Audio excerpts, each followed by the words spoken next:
देश में विचारधारा की लड़ाई चल रही है।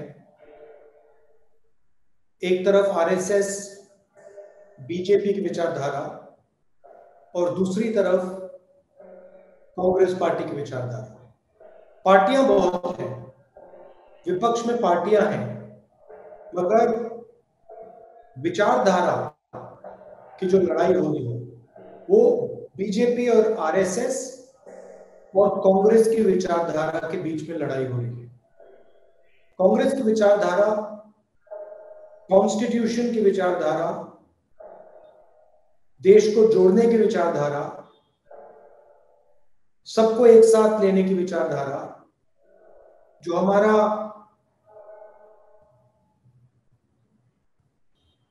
अनइक्वल सोशल सिस्टम है उसके खिलाफ लड़ने की विचारधारा कांग्रेस की है। आरएसएस और बीजेपी चाहते हैं कि चुने हुए लोग इस देश को चलाएं,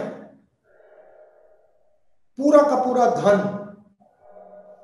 चुने हुए लोगों के हाथों में हो, सारे के सारे इंस्टीट्यूशंस उन्हीं लोगों के कंट्रोल में रहें, चाहे वो जुडिशरी हो, चाहे वो ब्यूरोक्रेसी हो, चाहे वो आर्मी हो, इलेक्शन कमीशन हो, स्कूल्स और कॉलेजेस हो। आरएसएस चाहती है कि ये सारे के सारे उन्हीं के कंट्रोल में रहें।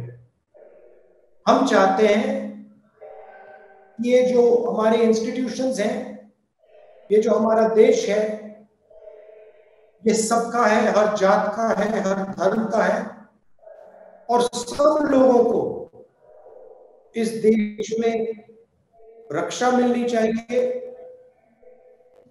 एकता होनी चाहिए, भाईचारा होना चाहिए। ये लड़ाई है। आपने देखा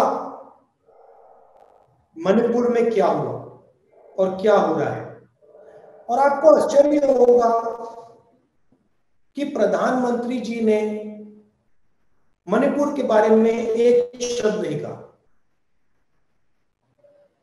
आपको लगा होगा कि देश के प्रधानमंत्री जब देश का एक प्रदेश जल रहा है तो देश का प्रधानमंत्री कुछ ना कुछ तो कहेगा। आप में से बहुत सारे लोगों को लगा होगा कि देश का प्रधानमंत्री हवाई जहाज में जाकर इम्फाल में, कम से कम इम्फाल में लोगों से बात करेगा। पिछले कोई भी प्रधानमंत्री होते, कांग्रेस के प्रधानमंत्री तो वहीं बैठ जाते, मगर आपको आश्चर्य होगा कि हिंदुस्तान का प्रधानमंत्री नरेंद्र मोदी मणिपुर क्यों नहीं जा रहा है, मणिपुर के बारे में बोल क्यों नहीं रहा है? क्योंकि नरेंद्र मोदी जी चुने हुए लोगों के प्रधानमंत्री हैं, आरएसएस के प्रधानमंत्री हैं। उनको मणिपुर से कोई लेना देना नहीं। वो जानते हैं कि उनकी विचारधारा ने मणिपुर को जलाया है, मगर जो मणिपुर में दुख है, दर्द है, जो महिलाओं को चोट पहुंची है, उससे नरेंद्र मोदी जी को कोई फर्क नहीं पड़ता। और मैं आपको गारंटी देके कह सकता हूं कि जिस मणिपुर ने प्रधानमंत्री के दिल में दर्द नहीं पहुंचाया, वही मणिपुर इस मीटिंग में हमारे हर कार्यकर्ता के दिल में दर्द पहुंचा रहा है।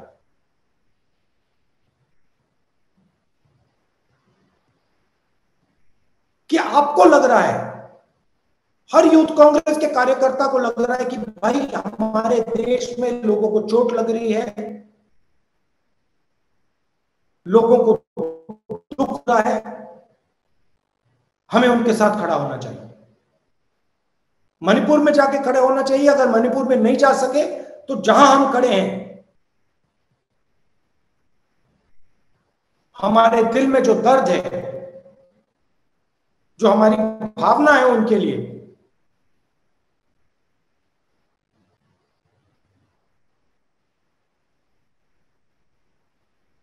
तो मेरा कहना है ये फर्क है। वो सिर्फ सत्ता चाहते हैं और सत्ता के लिए वो कुछ भी कर देंगे। मणिपुर को जला देंगे, बाकी देश को जला देंगे, हरियाणा, पंजाब, उत्तर प्रदेश, सारे देश को जला देंगे, क्योंकि इनको सिर्फ सत्ता चाहिए और कुछ नहीं चाहिए। इनको देश के दर्द से कुछ फर्क नहीं पड़ता, दुख से कोई फर्क नहीं पड़ता, इनको सिर्फ सत्ता चाहिए। और ये लड़ाई है। एक तरफ आप बैठे हो, आप कांग्रेस पार्टी के भविष्य हो, आपके दिल में देश प्रेम है।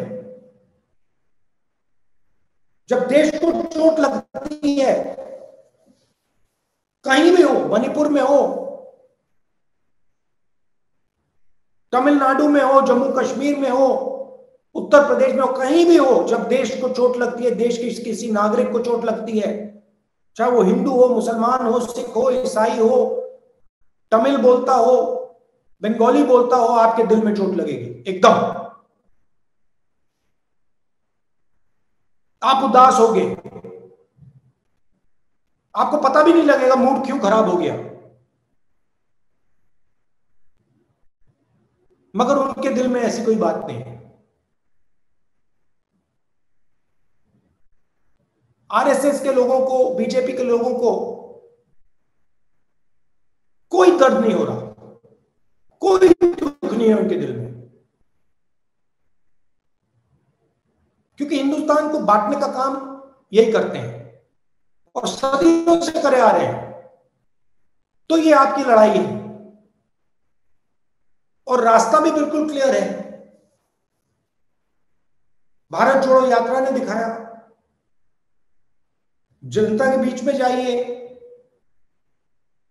जनता से गले लगिए,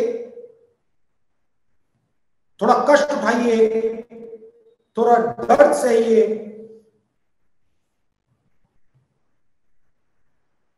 और अगर आप ये काम करेंगे तो आप आने वाले समय में कांग्रेस पार्टी के नेता बनेंगे। अगर आपके दिल में दर्द नहीं है तो आप कांग्रेस पार्टी के नेता नहीं बन सकते। अगर आपको जब मणिपुर को चोट लगी, अगर आपको चोट नहीं लगी तो आप कांग्रेस पार्टी के नेता नहीं बन सकते। अगर किसी महिला का बलात्कार होता है तो आपके दिल में दर्द नहीं होता तो आप कांग्रेस पार्टी के नेता नहीं बन सकते।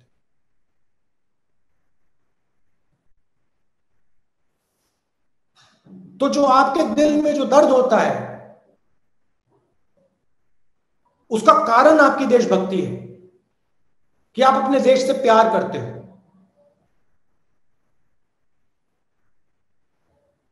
तो अगर आप अपने देश से प्यार करते हो तो फिर आपको देश से जुड़ना भी पड़ेगा। जुड़ोगे कैसे? जनता के बीच में जाके, उनकी कठिनाइयों को समझ के, उनके बीच में रह के और एक दूसरे से प्यार और मोहब्बत से बर्ताव करके। भारत जोड़ो यात्रा में बहुत अच्छा नारा निकला, नफरत के बाजार में मोहब्बत की दुकान खोलनी है। यही आपका काम है और कुछ बोलने की जरूरत नहीं है। मणिपुर में इन्होंने नफरत की बाजार खोली, चलिए हम जाके मोहब्बत की दुकान खोलते हैं। जहां भी ये नफरत फैलाते हैं वहां आप जाके मोहब्बत की दुकान खोलिए।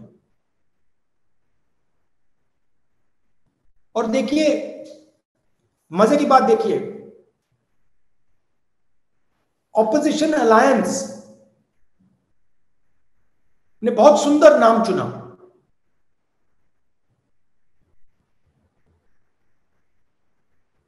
जो हमारे दिल से निकला,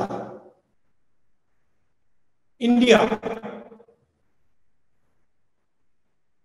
हम इंडिया हैं, और जैसे ही हमने नाम लिया, उसी इंडिया को नरेंद्र मोदी जी ने गाली देनी शुरू कर दी।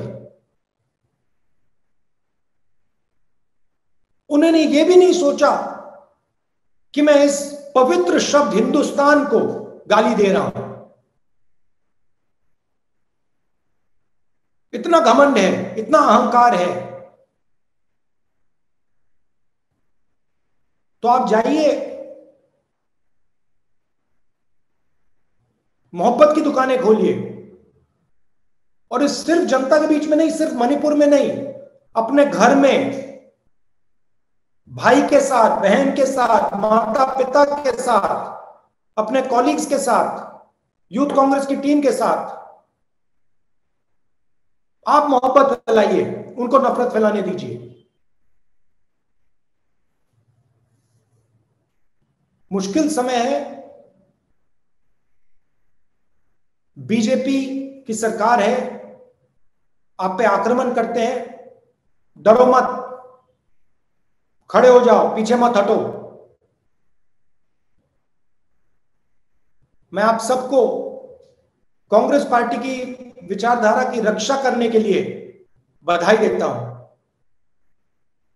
और जो आपकी अगली मीटिंग होगी उसमें मैं आपको जूम से नहीं मगर वहां आकर आपसे बातचीत करूंगा। बहुत बहुत धन्यवाद। नमस्कार, मैं हूं मानक गुप्ता।